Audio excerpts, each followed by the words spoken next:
Howdy, and welcome to another episode of Untold Tales from this side of nowhere. I'm Connor Jones, your host, and I'm bringing you another story from northwestern Wyoming, from just about as close as you can get to the middle of nowhere, that is, Poverty Flats, Wyoming. This week, our episode is sponsored by the Copper Corner Cafe in Basin, Wyoming.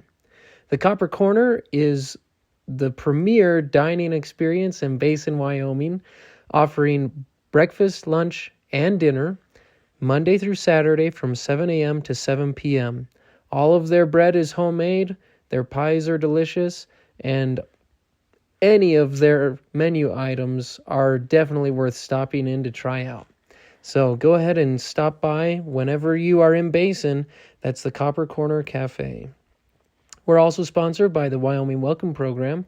The Wyoming Welcome Program places brochures on restaurant tables in Cody and Powell that include jokes, facts about Wyoming, the month's holidays, and advertisements from local businesses.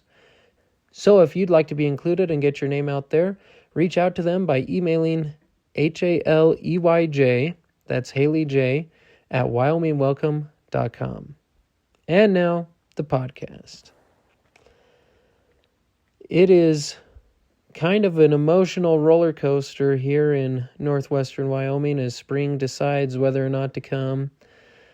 Spring sports have started at the school, so the soccer players and tracksters have been facing warmth and cold.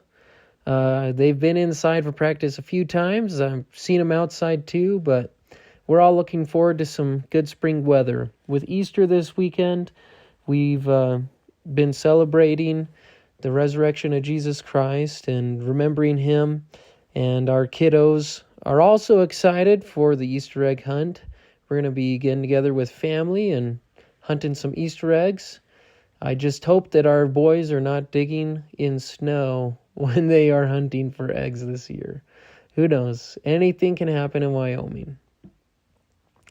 But as it's warmed up, it has made me think of what comes with warmer weather and longer days, and that is extra sunshine, and if you're anything like me, probably some sunburn.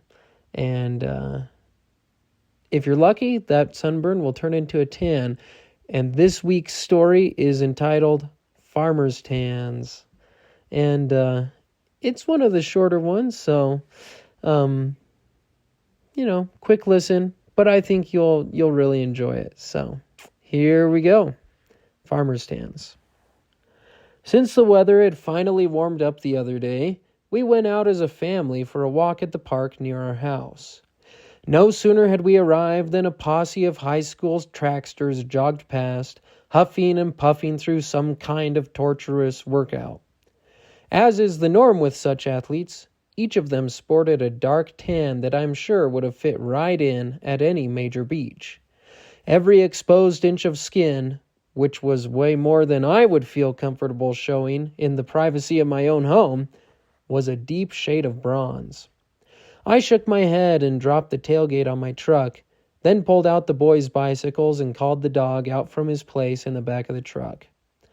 Meanwhile, my wife, Lily, got the boys out of the cab and wrestled the 2-year-old into his bicycle helmet, a task that could be compared to fitting a bonnet on a wolverine, except wolverines bite less.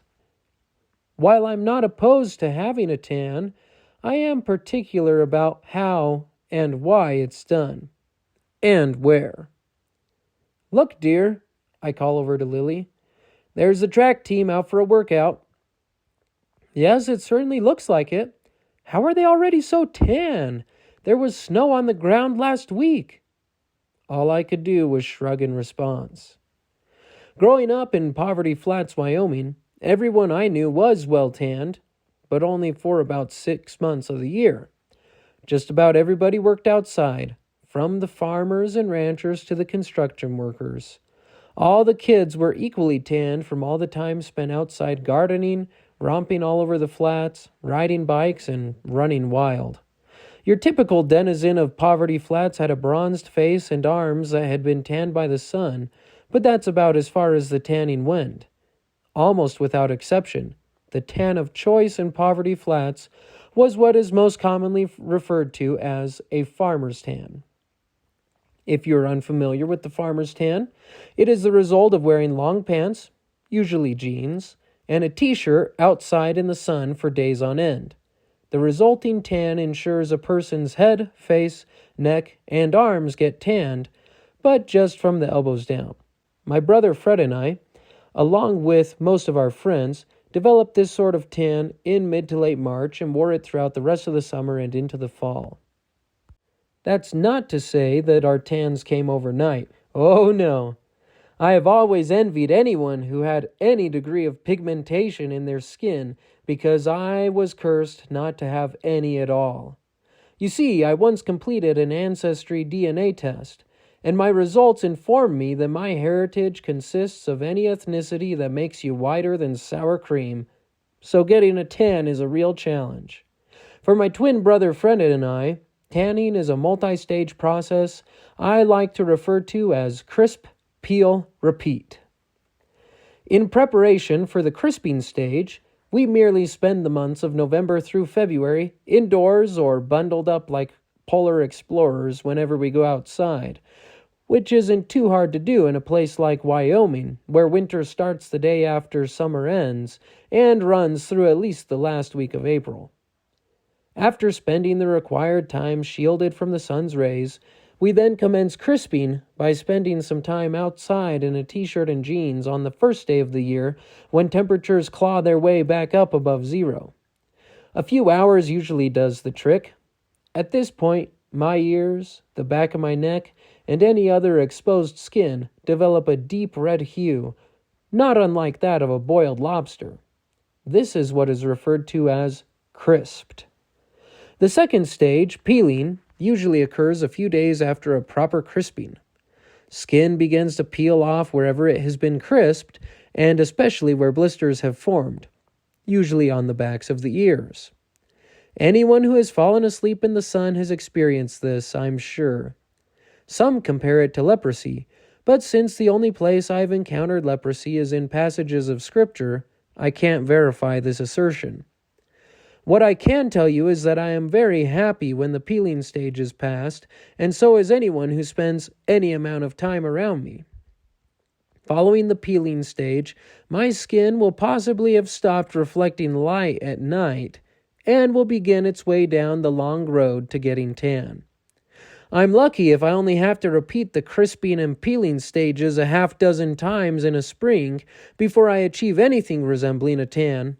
I know there are others out there who face a predicament similar to my own, who argue that by ensuring the first 3 crisping stages are done in 12 to 16-hour days of exposure to the sun, the number of times you have to repeat the crisp, peel, burn can be cut in half. But I'm not sold on it.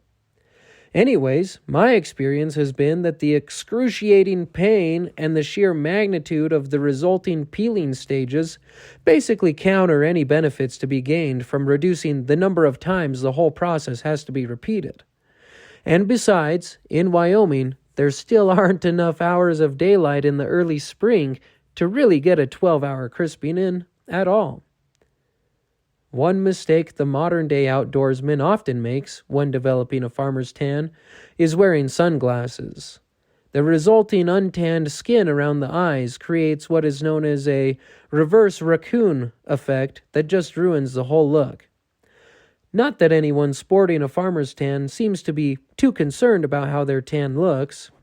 Those who sport farmer's tans typically don't intentionally seek to get tanned.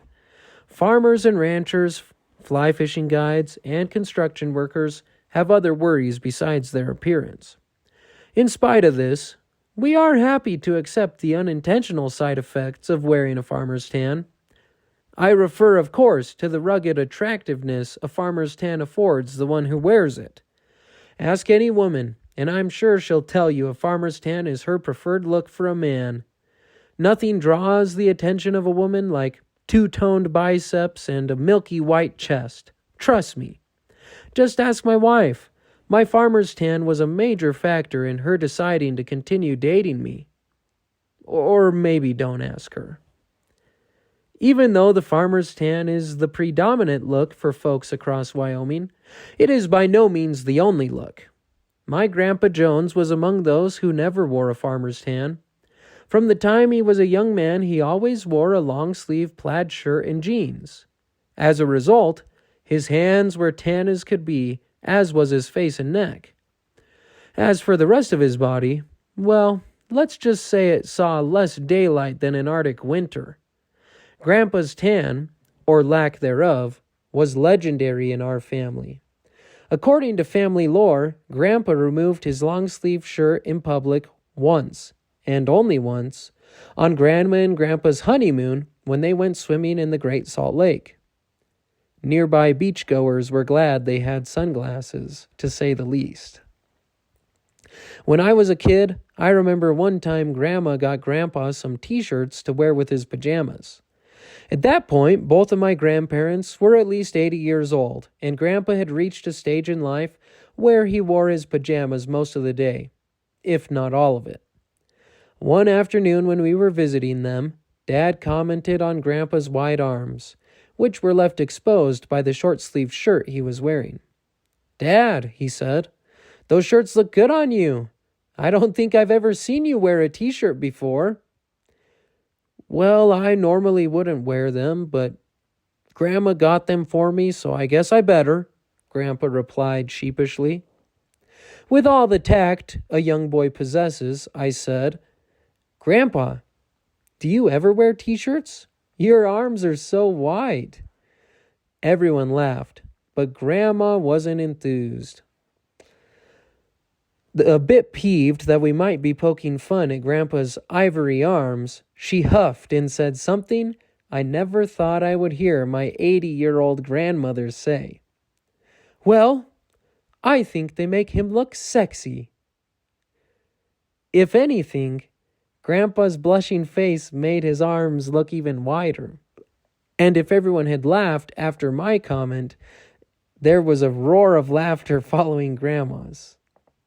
Prior to that day, I didn't even know my grandmother knew that word.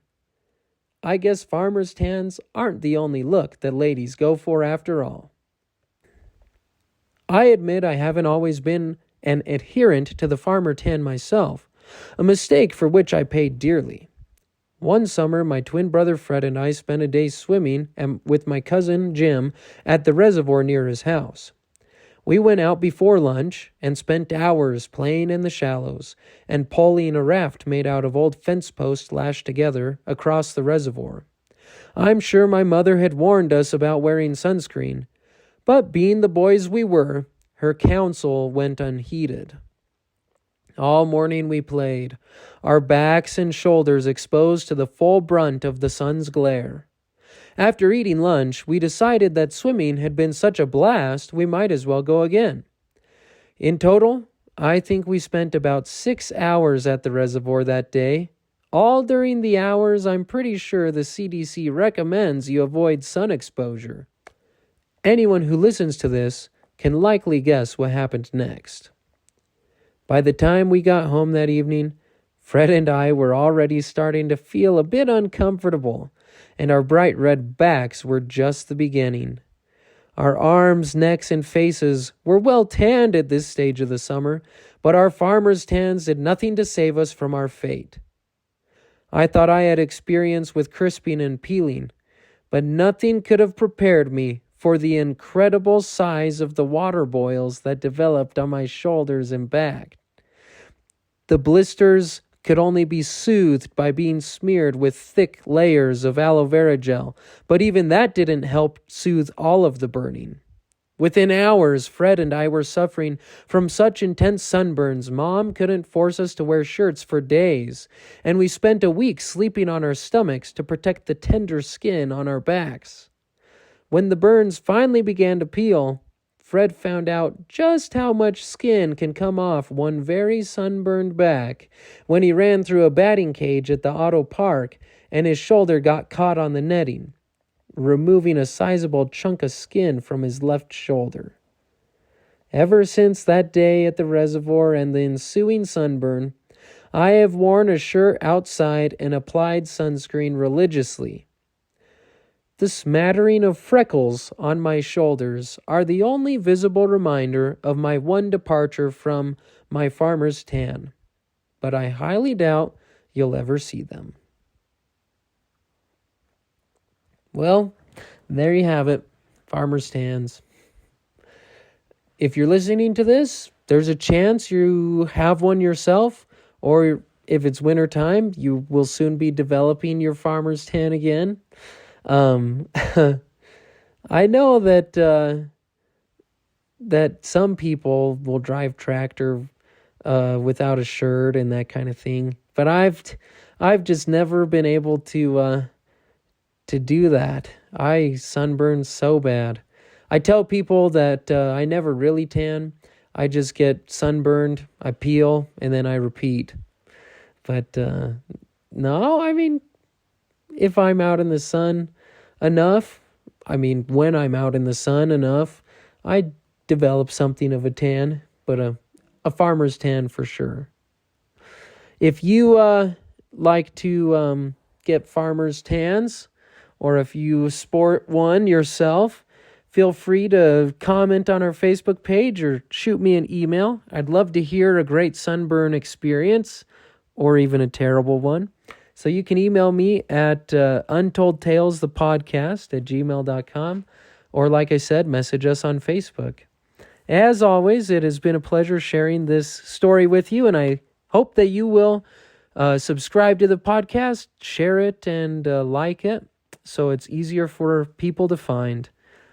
This has been, as always, another untold tale from this side of nowhere, where we work twice as hard for half as much and still find time for the important things, like fishing. See you next time, folks.